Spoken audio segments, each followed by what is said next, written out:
Hello and welcome to the If You Snooze You Lose draft update, episode 2, and we are looking at the results of game week 3.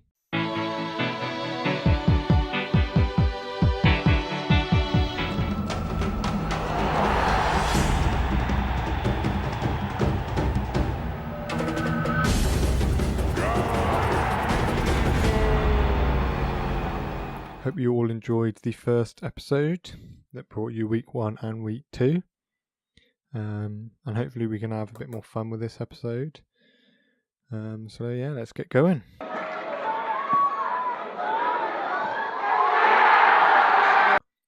So let's start with the current unbeaten, the only unbeaten player left in the league, and that is Nate with Fear the Beard.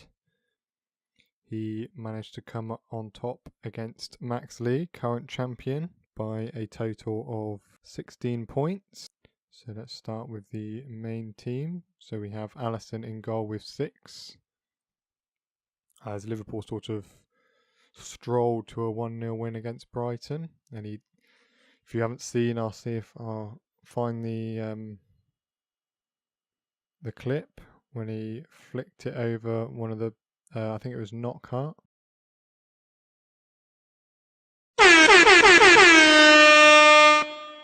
Showing the goalkeeper's Alisson is full of confidence at the moment.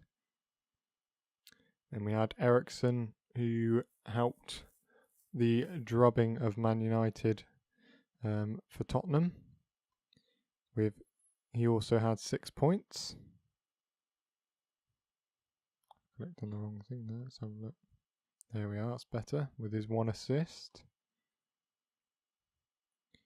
And Wilson again scoring quite well this week with his 2 assists in Bournemouth's.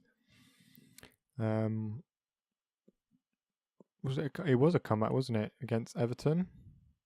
But the biggest point scorer for Nate this week, and probably made the biggest difference, was Alexander Mitrovic in Fulham's 4-2, impressive 4-2 win over Burnley. And as you can see, always makes a difference with all 3 bonus points. And he got those 2. He got the 2 goals as well, scoring a total of 8 points. I'm trying to think that was it? They were both headers, weren't they? One was at the back post and one was sort of in the centre of goal. And he did that jolted run. So showing he's become quite a performer for Fulham that we didn't see at Newcastle. And then he could have had even more points, incredibly, as he left Alderweireld, Toby Alderweireld on the bench with 6 points, which was obviously a big talking point with his rumour going to Man United in the summer. And it's funny because obviously Nate's probably brought in Pereira because of last week's high scoring week. And he's obviously expected United to score in this week, but obviously that didn't happen. And he's missed out again. And that is the luck of the fantasy and football in general, isn't it, really? That it's just too hard to predict. And we'll get on to more of that later with Max Wilkie. So let's just have a quick look at, I don't want to look at that.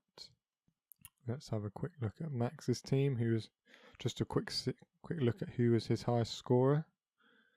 I think it was, let's have a look, yes, it was King as part of that 2-2 draw with Everton, gaining all 3 bonus points. Now, next up, I'm going to move to a player who's yet to score a single point so far, as Liam Nicholls' AFC Bournemouth came out on top against Max Wilkie's team, and it was by 12 points, so another high-scoring game. I think we'll go with Maguire first, getting that screamer for Leicester to take all 3 points for them against Southampton. And obviously for that he gained all 3 bonus points. so in total scored 10. Morrison doing well for Cardiff again with a clean sheet, getting 6 points. Holobas's, as he admitted himself after the game, cross that turned into a shot and ended up being the winner for Watford. And then we have Mohamed Salah with his goal that came off the post. And then we've got Montinho with his assist in a massive draw for Wolves against Man City. But obviously that goal probably shouldn't have counted as it hit. I can't remember the striker, the player's name now, but it hit his arm for it to go in. So that goal probably shouldn't have stood. But that's all in the past now, and Moutinho got 6 points. Let's have a quick look at Max to see why he lost. Laporte obviously getting that goal for City, and he scored 8 points. So quite a few goal scorers this week in Max's team, because you've got Arnautovic with his effort from the edge of the box against Arsenal, when obviously West Ham started the better, but then he obviously ended up injured in that match, so that's problematic for the week to come. And then we have Jean, it's probably Michel, but I'll go with Michael Seri, and he scored that absolute screamer past Joe Hart to help Fulham as well on their 4-2 win, getting 5 points for that goal and 2 bonus points. So did he leave? He's left 5 points on the bench with Tarkowski, because he also scored, didn't he, in that game? I think that's the second game in a row. And we've got, he's chosen Pickford, who only scored 2, over Etheridge, who obviously, again, Cardiff being defence first, and managing to keep another clean sheet, and that makes all the difference. He might not be highly rated in terms of the league, but he's obviously getting those clean sheets. That makes all the difference. But I'm pretty sure the fixture list changes for Cardiff for the next few weeks, so it might be too late for Max to change him. But if he's feeling ballsy, he might think Cardiff could have 1 or 2 upsets, and that might be more than Pickford's. Let's have a look. Pickford's fixture list, which obviously looks a lot smoother along the way. But Everton's defence has looked a lot less solid. So, and I think we've got a few comments from the managers after this match in particular. It's been described as a derby. I'm not sure what kind of derby. They haven't described the derby, sort of the title of the derby. But yes, Liam Nichols and Max's tie is now a derby in this fantasy match. So let's see what they had to say. So Max said he wanted to get his voice heard this week. So I did request a video, but no one has done it this week. So I'm going on the quotes that they've sent me. So we've got Max Wilkie saying, Nichols gets 24 and 34, then busts out 49 points against me. I have 124 points, more than about 7 people above me, and nothing to show for it. And then Nichols, obviously trying to prove himself, comes out with a reply of, I work hard as a manager. I gave my team the best team talk for the derby game. I'm not quite sure you can quite a modest response there from Nichols. And then we had his upcoming opponent in Kane replying with that next week his tie with Max will be the biggest game going and will be an easy win coming his way. So some big talk already from Dyson, and will be a one to watch for next week. Hold on. I gotta pull over. Don't move. Don't move. We will have... I'm going to go to the top now with my game against Dale, which was the largest points difference, the biggest points difference of the week, with a massive 23 points. Let's have a look. It was looking a bit scarce at the start of the week because we had Aguero not score for City, but I ended up getting... So not many points across the board. Gomez was a notable one with 8 points and his clean sheet. And Lucas Moura carrying the team forward in this one, getting 2 goals at Old Trafford, and that helps to gaining all 3 bonus points as well. So Lucas Moura on a bit of a roll now, that's 3, but a huge 10 points left on the bench, which really peed me off. I could not believe it. I'd left him on the bench, and he also scored for Arsenal in their win over West Ham. So luckily it hasn't mattered this week, but obviously in points total in general it does, and it's always painful to see, especially seeing 10 points. That's particularly frustrating. Dale struggling again, still got Courtois in his team. Okaka as well, who's injured. But obviously Hazard being his high scorer with 8 points, getting that penalty against Newcastle. We just go down from here, so I'm going to go with Aaron's win against Lee, which had a 11 points difference.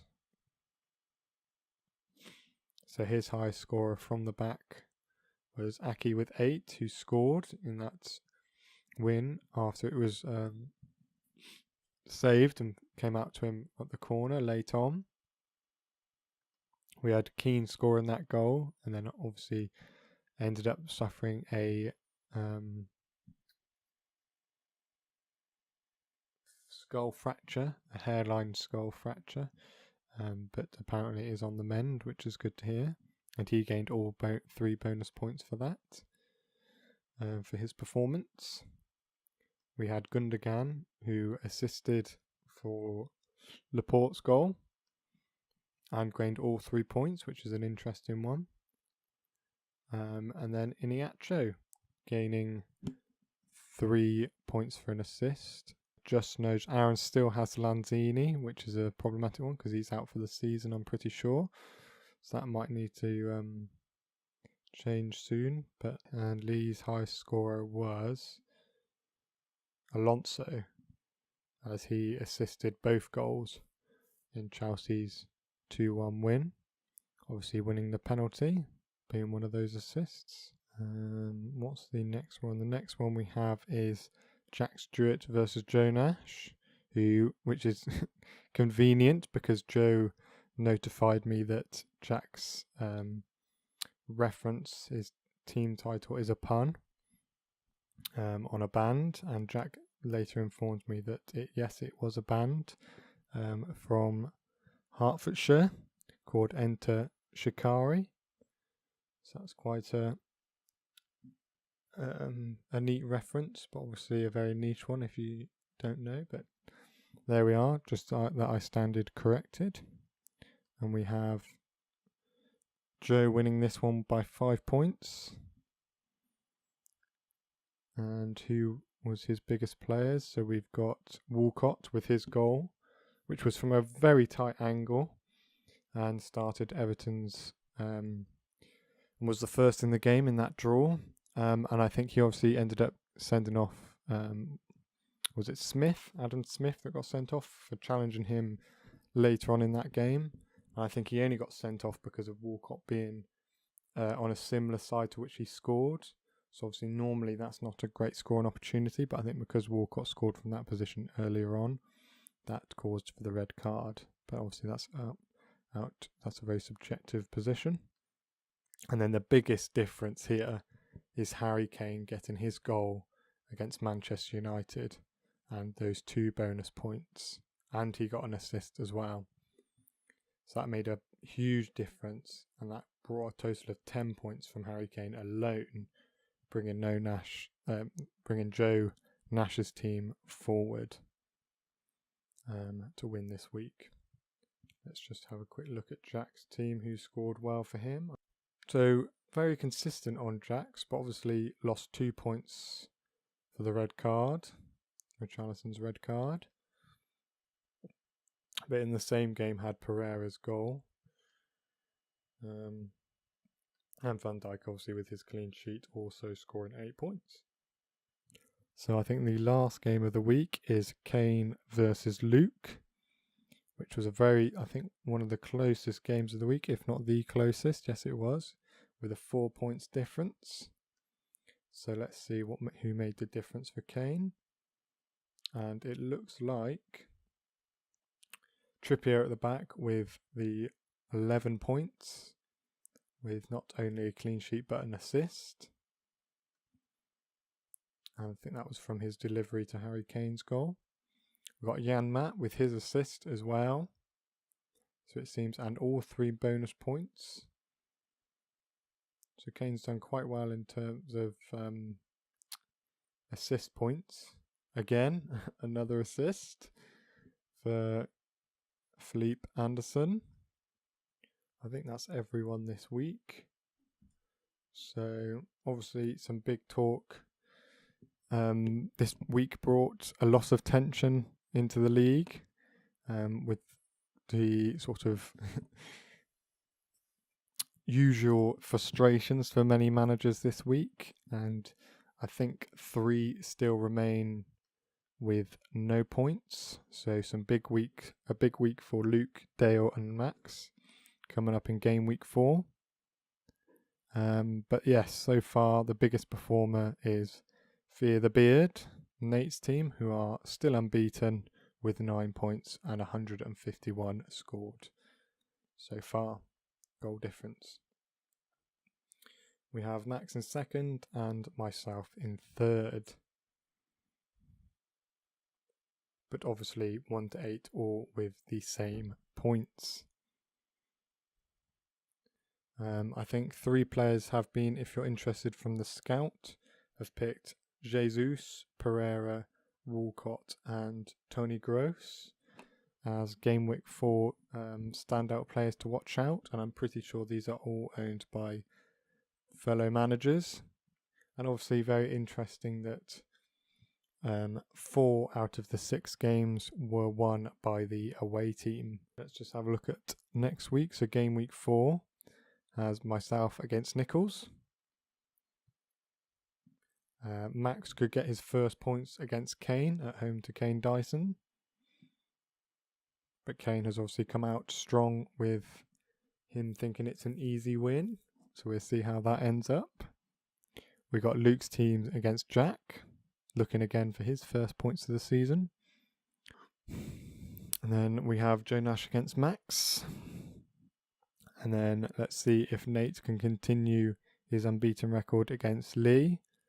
And finally we have Aaron against Dale, which could be a free hit if Aaron plays his cards right.